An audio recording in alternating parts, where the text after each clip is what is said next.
நவீன் பாபு, நீங்கள் வீட்டுக்கு போகும் நேரம் வந்துவிட்டது. உங்கள் சட்டை பையில் வைத்துள்ள அதிகாரிகளும் உங்களோடு சேர்ந்து வீட்டிற்கு போகும் நேரம் வந்துவிட்டது. உங்களுக்கு பிரிவு உபச்சார விழா நடத்த நாங்கள் தயாராக இருக்கிறோம். ஒடிசாவில் பாஜக ஆட்சி அமையப் போகிறது. இப்படித்தான் உரக்க பேசினார் ஒடிசாவிற்கு பிரச்சாரம் செய்ய சென்ற பிரதமர் மோடி. இப்படி பிரதமர் பேசிவிட்டு சென்ற ஒரு வாரத்துக்குள் ஒடிசாவில் ஃபானி புயல் கோரத்தாண்டவமாடியது. புயல் பாதிப்பை பார்வையிட வந்த பிரதமர் துரிதமான திட்டமிடலுடனான ஒடிசா முதல்வரின் பணியை பாராட்டியே ஆக வேண்டும் என்று கூறினார். அவரது கடந்த கால புயல் அனுபவங்கள் மத்திய அரசும் மாநில அரசும் இணைந்து சிறப்பாக செயல்பட உதவி இருக்கிறது என்றும் பாராட்டு பத்திரம் வாசித்தார். வான்வழியாக புயல் பாதிப்புக்குள்ளான பகுதிகளை பார்வையிட ஒரே ஹெலிகாப்டரில் ஆய்வுக்காக நவீன் பட்நாயக்கும் மோடியும் ஒன்றாக பயணிக்கும் நிலையும் ஏற்பட்டது. இதோ மக்களவை மற்றும் ஒடிசா சட்டமன்ற தேர்தல் முடிவுகளில் நவீன் பட்நாயக்கை தங்களுக்கு தலைவனாக வேண்டும் என ஒடிசா மக்கள் மீண்டும் தேர்ந்தெடுத்துள்ளனர். 72 வயதான நவீன் பட்நாயக் தொடர்ந்து 5வது முறையாக முதல்வராகி இருக்கிறார்.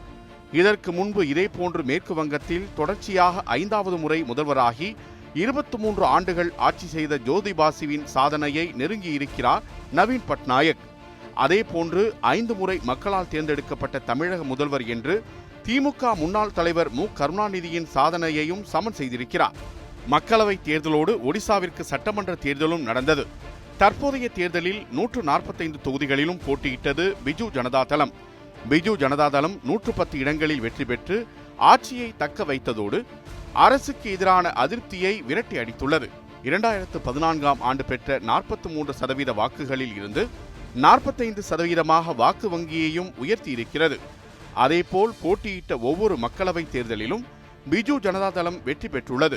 ஒடிசாவில் மொத்தமுள்ள 21 மக்களவை தொகுதிகளில் கடந்த 2014ஆம் ஆண்டு பெற்ற வாக்கு சதவீதத்தில் 1% மட்டுமே விட்டுக் கொடுத்து 43% வாக்குகளோடு 14 இடங்களில் வெற்றி பெற்று இந்திய அரசியலில் தனித்துவமான அடையாளங்களோடு நவீன் பட்நாயக்கை திரும்பி பார்க்க வைத்திருக்கிறது.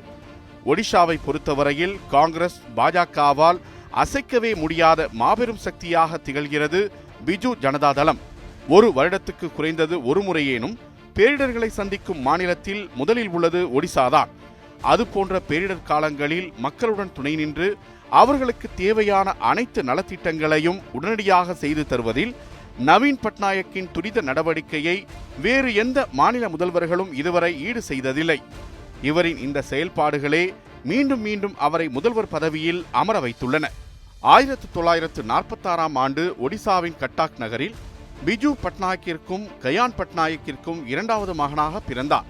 பள்ளி பருவத்தில் வரலாற்றில் ஆர்வம் கொண்ட நவீன் பட்நாயக்கிற்கு ஆயில் பெயிண்டிங் மற்றும் தடகளத்திலும் ஆர்வம் இருந்தது. டெல்லி பல்கலைக்கழகத்தில் வரைகலையில் இளங்கலை முடித்தார். பப்பு என்று செல்லமாக அவர்களது குடும்பம் நவீன் பட்நாயக்கை அழைப்பதுண்டு. நவீன் பட்நாயக்கின் அரசியல் பாதையை அறிவது அவசியம். பிஜு பட்நாயக் ஜனதா தளத்தின் முக்கிய தலைவர்களில் ஒருவராக திகழ்ந்தவர். காரவேலன் கிமு 1ஆம் நூற்றாண்டில் கலிங்க நாட்டை ஆண்ட மன்னனின் வாரிசுனார். என்னுடைய பண்பாடும் பாரம்பரியமும் ஜெகநாத் தான், கலைகளில் சிறந்து விளங்கும் கலிங்காதான் என்னுடைய மாநிலம் என்று மாநில பெருமையை எப்போதும் முழங்கியவர் பிஜு பட்நாயக். விமானியான பிஜு அரசியலுக்குள் வந்து சுதந்திர போராட்டங்களில் பங்கேற்றார். பின்பு சுதந்திர இந்தியாவின் முதல் பிரதமர் நேருவிற்கு பாதுகாப்பு ஆலோசகர், மத்திய அமைச்சர், 2 முறை அன்றைய ஒரிசாவின் முதல்வர், தேசிய அரசியலின் கிங்மேக்கர் என பல பரிமாணங்களால் இந்திய அரசியலின் தவிர்க்க முடியாத சக்தியாக விளங்கியவர் பிஜு பட்நாயக். கலிங்க பேரரசை நவீன ஒரிசாவாக மாற்றிய மாயக்காரர் பிஜு பட்நாயக். ஒரிசாவை முன்னோக்கி நகர்த்தியதில் பிஜுவின் பங்கு அசாத்தியமானது. அதனால்தான் ஒடிசாவில் உள்ள கோடான கோடி மக்கள் பிஜுவை ஒரிசாவின் நட்சத்திர நாயகனாக பார்த்தனர். இன்றைக்கும் பிஜுவை சிகரத்தில் வைத்திருக்கிறார்கள் ஒடிசா மக்கள். பிஜு பட்நாயக்கிற்கும் தமிழக அரசியலுக்கும் பெரும் பங்குண்டு. பிஜு எடுத்த முயற்சி மட்டும் அன்றைக்கு நடைபெற்றிருந்தால் இன்று தமிழகத்தின் அரசியலே தலைகீழாக மாறியிருக்கும். ஜெயலலிதா, ஓ பன்னீர்செல்வம், எடப்பாடி பழனிசாமி என அதிமுகவிலிருந்து 3 முதல்வர்கள் அரசியலுக்குள் வந்திருப்பார்களா என்பதும் கேள்விக்குறிதான். ஜனதா தளத்தின் மூத்த தலைவராக இருந்த பிஜு பட்நாயக் தான் அன்றைய தேசிய அரசியலின் கிங் மேக்கர். அன்றைய காலகட்டத்தில் தமிழக அரசியலின் இரு துருவமாக இருந்து கருணாநிதியையும் எம்ஜிஆரையும் இணைக்கும் முயற்சியில் ஈடுபட்டார் பிஜு பட்நாயக். ஆம், திமுக உடைந்து அதிமுக உருவான பிறகு மீண்டும் 2 திராவிட கட்சிகளும் இணைய வேண்டும், எமர்ஜென்சி இந்திராவை எதிர்க்க தமிழகத்தில் அப்படி ஒரு மாற்றம் நடைபெற வேண்டும் என எண்ணினார் பிஜு. அதற்காக தமிழகம் வந்து அதற்கான வேலைகளை செய்தார் பிஜு பட்நாயக். 1979 செப்டம்பர் பிஜு பட்நாயக் கருணாநிதியின் கோபாலபுரம் இல்லத்திற்கு வந்தார். 2 கட்சிகளை இணைப்பதற்காகவே அவரின் இந்த பயணம் என்பது உறுதியானது. அடுத்த பயணமாக எம்ஜிஆரின் டிநகர் அலுவலகத்தில் பிஜு பட்நாயக் வந்தார். பரபரப்பானது அரசியல் களம். திமுக அதிமுக இணைவது உறுதியானது. அதற்கான முதற்கட்ட பேச்சுவார்த்தை அந்த ஆண்டு செப்டம்பர் 13ஆம் தேதி சேப்பாக்கம் விருந்தினர் மாளிகையில் நடந்தது. முன்னதாக அன்று காலை தமிழக அரசின் உளவுத்துறை டிஜிபியும் தனிப்பட்ட முறையில் தனக்கு நெருக்கமான மோகன்தாஸை ராமாவரம் தோட்டத்திற்கு வரவழைத்தார் எம்ஜிஆர். அவருடன் உணவருந்தியபடியே திமுக அதிமுக இணைவது பற்றி நீங்கள் என்ன நினைக்கிறீர்கள் என்றார். மற்றவர்களுக்கு எப்படியோ 2 கட்சிகளின் தொண்டர்களும் நிம்மதியடைவார்கள். அதிமுக உதயமான நாளிலிருந்து அவர்கள் ஒரு பதற்ற நிலையிலேயே இருக்கின்றனர். போராட்டங்களை கருணாநிதி கையில் எடுப்பதும் நீங்கள் காவல்துறையின் கையில் எடுப்பதும் மாநிலத்துக்கும் நல்லதல்ல, 2 கட்சிக்கும் நல்லதல்ல என்றார். பிஜு பட்நாயக் ஏற்பாடு செய்த இந்த பேச்சுவார்த்தையில் அதிமுக சார்பில் எம்ஜிஆருடன் நெடுஞ்செழியன் மற்றும் பன்ருட்டி ராமச்சந்திரன் பங்கேற்றனர். திமுக சார்பில் கருணாநிதி மற்றும் அன்பழகன் பங்கேற்றனர். விருந்தினர் மாளிகையின் ஒரு அறையில் நெடுநாட்கள் கழித்து கருணாநிதியும் எம்ஜிஆரும் நீண்ட நேரம் மனம் விட்டு பேசினர். 45 நிமிடங்களுக்கு பின் அந்த அறையிலிருந்து வெளியேறிய இருவரது முகத்திலும் ஒருவித அமைதி குடிகொண்டிருந்தது. பின்னர் பிஜு பட்நாயக் உடன் நடந்த பொதுவான பேச்சுவார்த்தையில் கட்சிக்கு திமுக என்ற பெயரே தொடர்வது, அண்ணாவின் உருவம் பொறித்த அதிமுகவின் கொடியே கட்சியின் கொடியாக இருப்பது, முதல்வராக எம்ஜிஆரை நீடிப்பது என்றும் கட்சியின் தலைவராக கருணாநிதி பொறுப்பு வகிப்பது எனவும் பேசப்பட்டன. இரு தரப்பிலும் அது ஏற்கப்பட்டது. அடுத்து வரும் நாட்களில் 2 கட்சிகளின் கிளைக்கழகங்கள் முதல் மாவட்டம் வரை தீர்மானங்கள் நிறைவேற்றி தத்தம் கட்சி அலுவலகங்களுக்கு அனுப்பி வைக்க உத்தரவிடுவதாக பத்திரிகையாளர்களிடம் தெரிவித்த எம்ஜிஆரும் கருணாநிதியும் 2 கட்சிகளின் செயற்குழு மற்றும் பொதுக்குழுவின் ஒப்புதல் பெற்று முடிவெடுத்து இணைப்பு நாளை உறுதி செய்யும் என்று தெரிவித்தனர். இருவருக்கும் நடுவே ஒரு வரலாற்று சாதனையை படைத்துவிட்ட மகிழ்ச்சியில் டெல்லி திரும்பினார் பிஜு பட்நாயக். அதிமுக திமுக இணைப்பிற்கு ஜனதா கட்சி முக்கியத்துவம் அளிக்க காரணம், எமர்ஜென்சிக்கு பிறகு அரசியலில் பெரும் மக்கள் ஆதரவை இழந்து நின்ற இந்திரா காந்தி மீண்டும் விஸ்வரூபம் எடுக்க ஆரம்பித்திருந்தார். இந்திராவுக்கு எதிராக அணிதிரண்டு இந்திரா வளர்ச்சியை தடுக்க நினைத்தது ஜனதா தளம். தமிழகத்தில் 3வது சக்தியாக இருக்கும் காங்கிரஸ் ஒவ்வொரு தேர்தல்களிலும் திராவிட கட்சிகளில் ஏதேனும் ஒன்றோடு கூட்டணி வைத்து அரசியல் அதிகாரத்தை அடைவதால் 2 திராவிட கட்சிகளை இணைத்து அதை நேர் எதிரியாக்கிவிட்டால் அதை தடுத்து விடலாம் என்பதே ஜனதாதளத்தின் நோக்கமாக இருந்தது. இதன் அடிப்படையில்தான் இந்த சந்திப்பு ஏற்பாடு செய்யப்பட்டது. திமுக அதிமுக இணைவது உறுதி என பேசப்பட்ட நிலையில் யாரும் எதிர்பாராத சம்பவங்கள் அரங்கேறின. அடுத்து வந்த நாட்களில் எம்ஜிஆர் கட்சிகள் இணைப்பு பற்றி பேசுவதை தவிர்த்தார்.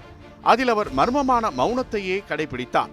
இது தொடர்பாக பிஜு பட்நாயக் ஒருமுறை சென்னை வந்தபோது அவரை எம்ஜிஆர் பார்க்காமல் தவிர்த்ததாக சொல்லப்பட்டது. மேடைகளில் வழக்கம் போல் திமுக அதிமுக இருதரப்பும் காரசாரமாக பேசிக்கொள்ள ஆரம்பித்த பின்னர்தான் இந்த பேச்சுவார்த்தை தோல்வியை தழுவியதை பத்திரிகைகள் உறுதி செய்தன. இந்நிலையில் பிஜு பட்நாயக் கருணாநிதியை டெல்லிக்கு அழைத்தார். அதே நேரம் இந்திரா காந்தியின் அமைச்சரவையில் இருந்த ஸ்டீபன் முரசொலி மாறனோடு தொடர்பு கொண்டு நடந்தவைகளை மறந்து காங்கிரசுடன் கூட்டணி வைக்க வருமாறு வலியுறுத்தினார். ஆட்சி கலைப்பு, நெருக்கடி கால நிலை, மிசா கொடுமை அனைத்தையும் தாண்டி மீண்டும் காங்கிரஸ் திமுக கூட்டணி என்பது இந்திய அரசியலில் திருப்பு முனையாக அமைந்தது. அந்த நேரத்தில் இந்திராவை சந்திக்க டெல்லி சென்ற கருணாநிதி பிஜு பட்நாயக்கையும் மரியாதை நிமித்தமாக சந்தித்தார். அப்போது கருணாநிதியிடம் பிஜு பட்நாயக், கடைசியாக இருவரும் என்னை ஏமாற்றிவிட்டீர்களே என்றிருக்கிறார். இப்போது கூட எம்ஜிஆருக்கு சரி என்றால் தனக்கும் சரி என்றிருக்கிறார் கருணாநிதி. உடனே தொலைபேசியில் எம்ஜிஆருடன் பேச கரூர் கோபால் மூலம் எடுக்கப்பட்ட முயற்சிக்கு எம்ஜிஆர் ஆர்வம் காண்பிக்காததால் அந்த முயற்சியும் தோல்வியடைந்தது. இப்படி தமிழகத்தின் இருதுருவ அரசியலை ஒன்றாக்கும் முயற்சியில் ஈடுபட்டது பிஜு பட்நாயக்கின் கிங் மேக்கர் அரசியலுக்கான ஒற்றை உதாரணம். 1997ஆம் ஆண்டு பிஜு பட்நாயக்கின் மறைவுக்கு பிறகுதான் நவீன் பட்நாயக் அரசியலுக்குள் வருகிறார். அதுவரை எழுத்து, ஓவியம் என்று அரசியலுக்கு அப்பாற்பட்ட ஒரு வாழ்க்கையை வாழ்ந்தவர் நவீன் பட்நாயக். அப்பா பிஜு மறைவுக்கு பிறகுதான் நவீன் பட்நாயக் இந்தியா திரும்புகிறார். அதே ஆண்டு நடந்த மக்களவை இடைத்தேர்தலில் அஸ்கா தொகுதியிலிருந்து தேர்ந்தெடுக்கப்பட்டு முதல் முறையாக நாடாளுமன்றத்துக்குள் நுழைந்தார். இரும்பு மற்றும் ஸ்டீல் துறைக்கான கமிட்டிக்கான பொறுப்பு, நாடாளுமன்ற நிலைக்குழுவின் பொருளாதார பிரிவு மற்றும் நாடாளுமன்ற நூலக கமிட்டி தலைவர் என பல பொறுப்புகள் நாடாளுமன்ற அலுவல் ரீதியாக பட்நாயக்கிற்கு கொடுக்கப்பட்டது.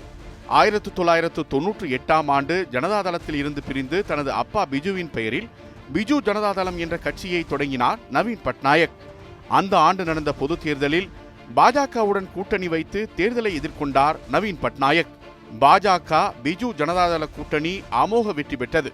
வாஜ்பாய் தலைமையிலான ஆட்சியில் சுரங்கத்துறைக்கான அமைச்சராகவும் பொறுப்பேற்றார் நவீன் பட்நாயக்.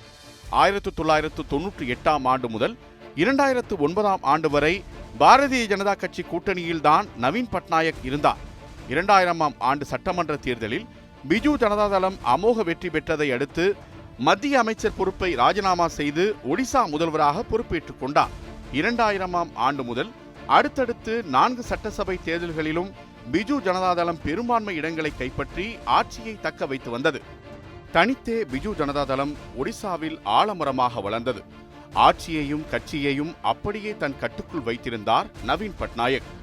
18 ஆண்டுகள் நீண்ட ஆட்சியில் மாணவர்கள், பெண்கள், விவசாயிகள், நோயாளிகள் என சமூகத்தின் சகல திசைகளிலும் ஊடுருவி இருக்கின்றன நவீனின் நலத்திட்டங்கள்.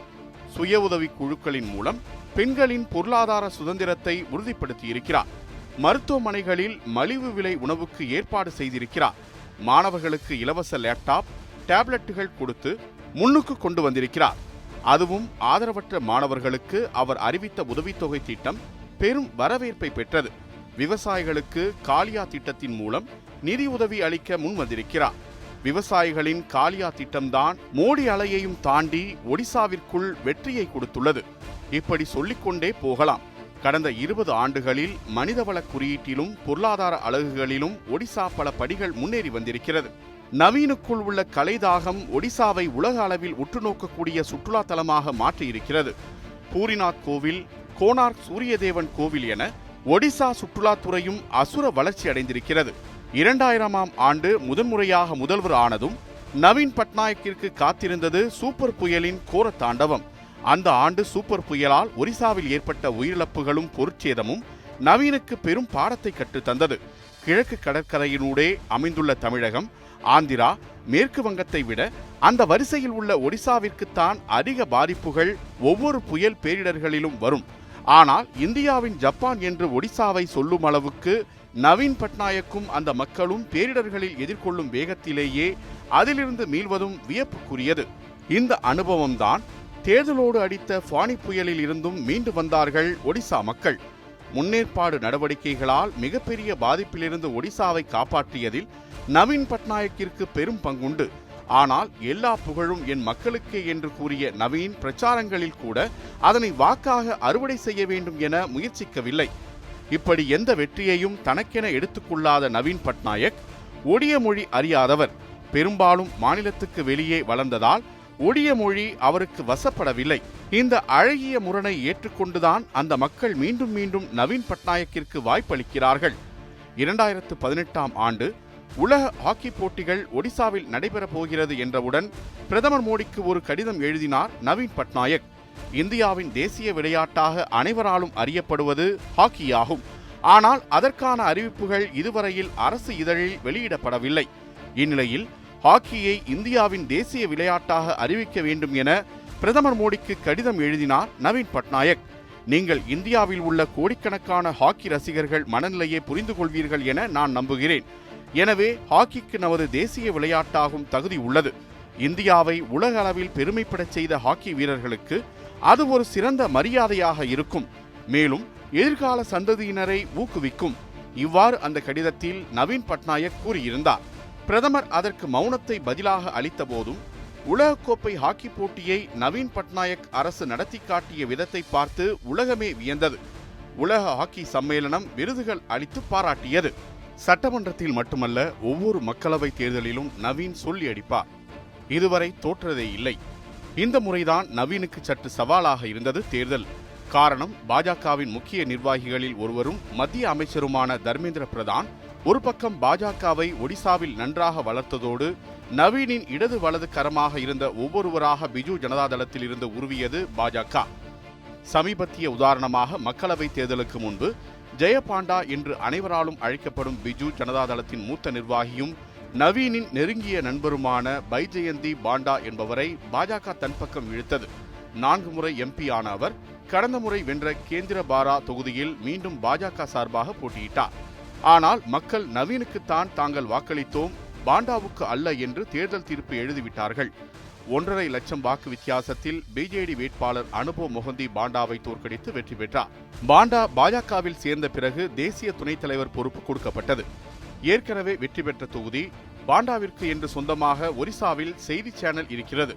பாண்டாவை ட்விட்டரில் மட்டும் 47 லட்சம் பேர் பின்தொடர்கிறார்கள். இது எதுவுமே பாண்டாவுக்கு கை கொடுக்கவில்லை.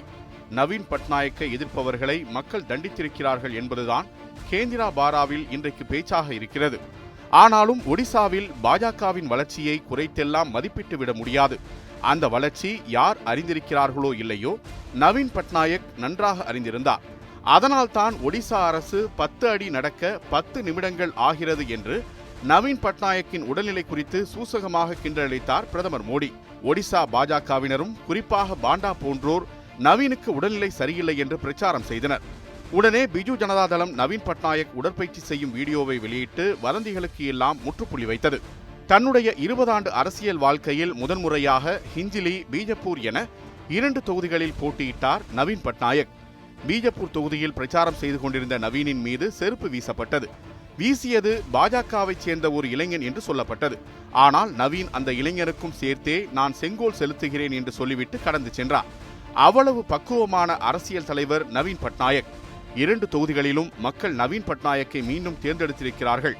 நாடாளுமன்ற தேர்தலில் பெண்களுக்கு 33% இடங்களை கொடுத்த நவீனுக்கு 60%க்கும் மேல் பெண்களின் வாக்குகளை அளித்திருக்கிறார்கள். ஜனதாதளத்தில் இருந்து பிரிந்து வந்ததில் இருந்து ஒடிசா மக்கள் நவீன் பட்நாயக்கை தோற்கடிக்கவில்லை. 1997ஆம் ஆண்டு ஜனதாதளம் உடைகிறது. பிஜு ஜனதாதளத்தை நவீன் பட்நாயக் உருவாக்குகிறார். பாஜகவுடன் இணைந்து 2009 வரை பிஜு ஜனதாதளம் தேர்தலை சந்தித்தது. 2004ஆம் ஆண்டில் வாஜ்பாய் தலைமையிலான ஆட்சி தோல்வியை சந்தித்த போதிலும் ஒடிசாவில் நவீன் பட்நாயக்கால் அக்கூட்டணி அமோக வெற்றி பெற்றது. 2007இல் கந்தமால் மாவட்டத்தில் சுவாமி லட்சுமானந்தா கொல்லப்பட்டதில் பாரதிய ஜனதா நவீன் பட்நாயக் இடையே கருத்து வேறுபாடு ஏற்பட்டது. அங்கு நடந்த கலவரத்தில் சங் பரிவார் அமைப்புகளில் ஒன்றான பஜ்ரங் தளத்தின் பங்கு குறித்து நவீன் எச்சரிக்கவே நாளடைவில் மோதல் அதிகரித்து கூட்டணி முறிந்தது. பின்னர் 2009 தேர்தலில் தனித்தே களம் கண்ட நவீன் பட்நாயக் அன்றிலிருந்து இன்று வரை தனித்தே களம் காண்கிறார். நடந்து முடிந்த தேர்தலில் மாநிலத்தில் நவீன் பட்நாயக் ஆட்சியை பிடிப்பார். மக்களவைத் தேர்தலில் மோடியே இந்த முறை ஒடிசாவில் கால் ஊன்றுவார். பாஜக அதிக இடங்களில் வெற்றி பெறும் என்ற தேர்தலுக்கு பிந்தைய கருத்து கணிப்புகளை எல்லாம் இந்த முறையும் பொய்யாக்கி இருக்கின்றனர் ஒடிசா மக்கள். நவீன் பட்நாயக் இருக்கும் வரை வேறொருவரின் தலைமையை அனுமதிக்க மறுக்கிறார்கள். இதை அறிந்துதான் தர்மேந்திர பிரதான் எனக்கு தெரியும், அவரை அரியணையில் இருந்து இறக்குவது அவ்வளவு எளிதல்ல, மக்களின் மாபெரும் அபிமானம் அவருக்கு இருக்கிறது, ஆனால் எனக்கான வாய்ப்பையும் உருவாக்கி கொண்டிருக்கிறேன் என்றே பேசி வருகிறார் பிரதான். இந்த முறை 5 ஆண்டுகள் முழுவதுமாக ஆட்சி செய்து முடித்தால் சிக்கிமின் முன்னாள் முதல்வர் பவன்குமார் சாம்லிங்கின் சாதனையை சமன் செய்வார். மம்தா போலவோ, கெஜ்ரிவால் போலவோ, சந்திரபாபு நாயுடு போலவோ, மாயாவதி போலவோ தடாலடி முதல்வர் கிடையாது நவீன் பட்நாயக். ஆனால் தேசிய அரசியலில் அசைக்க முடியாத சக்தியாக திகழ்பவர்.